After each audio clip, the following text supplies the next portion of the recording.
Namaste, we are members of Hindu Yuva from University of Washington, Seattle. And today we have with us Harvilas ji, who is the president of Vedic Cultural Center, Sammamish, Washington. And Hare Krishna. Hare Krishna. Nice to meet you. Same here. Hare Krishna.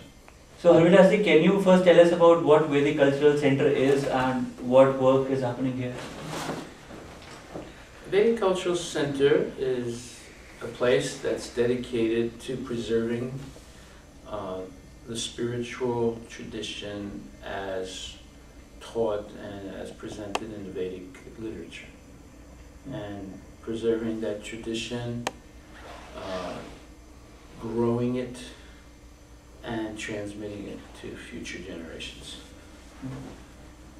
So that's, do you understand what the Vedic tradition is?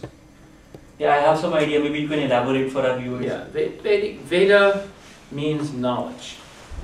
So the Vedic scriptures, in summary, you have 4 original Vedic scriptures: the Rig, the Sama, the Yajur, and the Atharva Veda. Those are 4 Vedas. So the Rig Veda explains, based on Bhagavad Gita, 3rd chapter, verse number 10. I'm going to give scriptural references to everything I say, so it's not just a question of opinion.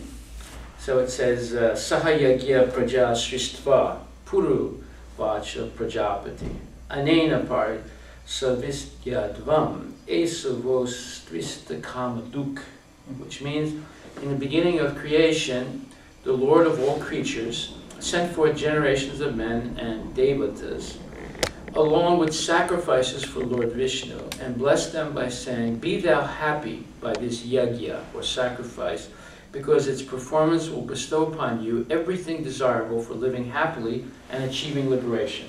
So this means that you have a spiritual world that is eternally present, and you have a material world that is also eternal, but it goes through 2 phases. Sometimes it's manifest, and it's called vyakta, and sometimes it's unmanifest, called avyakta. And what is the material world? It's a place where those people who are not happy or satisfied in the spiritual world have a chance to pretend that they're God. That's why in this world there's so much fighting. Is there ever any time in the history of this world where there wasn't fighting? I don't know. Maybe so. There has always been fight, I think. There's always been a fight. Yeah. Why? Because the people in this world, meaning you and me, and all the other people, we originally revolted against God. Therefore, we're not allowed to stay in the spiritual world. We were put here. This is like a prison house. It's called Devi Loka. Devi, or Mother Devi, is the superintendent of the prison house. And what does she do? Well, any superintendent of a prison, their purpose is to rehabilitate the prisoners. Right? Now, how do you rehabilitate a prisoner? You have to show them that what they're doing is wrong. And once somebody wakes up and realizes it's wrong, then they say, well, what should I do that's right? Because I want to get out of here, right? This is called Martya Loka. This is the world of death. Do you know anyone that doesn't die here? No. No. Everybody dies here, right? Do you know anyone that wants to die? No, everybody is afraid of death. Well, even if you're not afraid of death, still you don't like to die. Say, there's some people that are not afraid of death, but still they don't like to die. They would rather live. They would rather not get old, not get sick, and live forever, right? But you're not allowed to do that here in this body, in this material body. Say, because this body is a temporary covering, just like my shirt. Is my shirt going to eternally cover my body? No. No, I might only have it a few years. Then it gets torn, I have to throw it away, put on another shirt. The same way the body that we see here, this is called a sarira, right? Yeah. It's made of bhumir, apo, nalo, vayu, kam, mano, buddhirevacha. 8 fundamental elements that can be divided further into 24.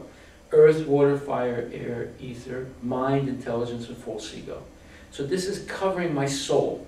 But this flesh, bone, but it's temporary.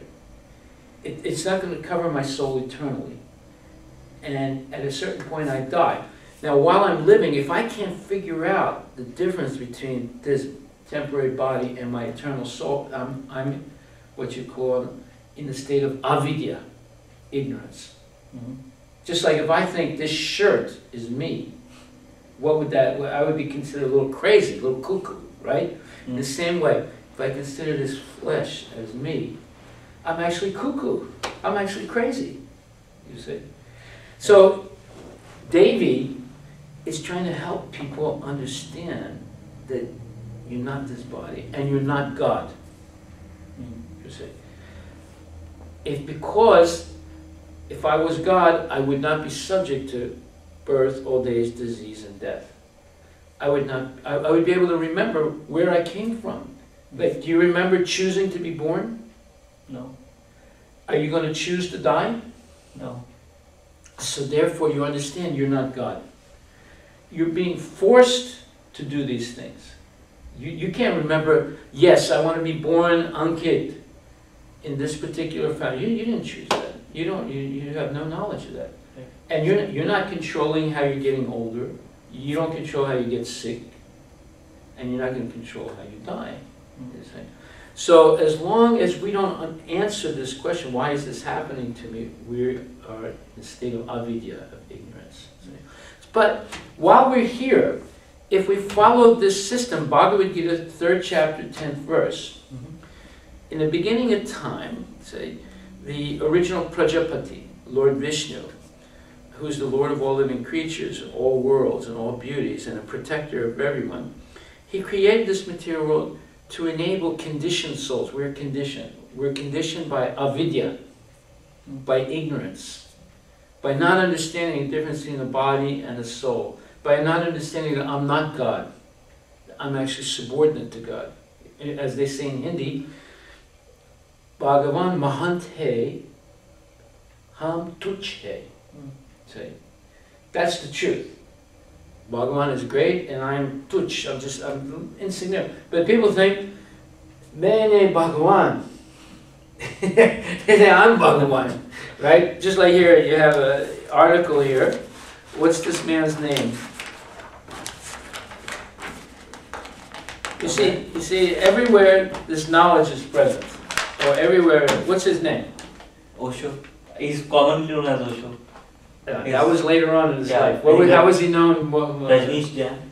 No. He was known as Bhagavan Rajneesh. Oh, Bhagwan, okay. You have to tell the truth. It's only after he was discredited by his disciples and they stole his money and then he was prosecuted by the IRS and kicked out of the United States that he took the name Osho.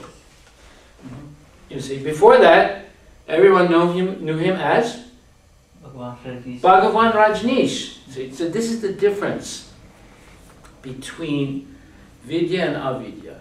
See? Avidya means I'm Bhagavan.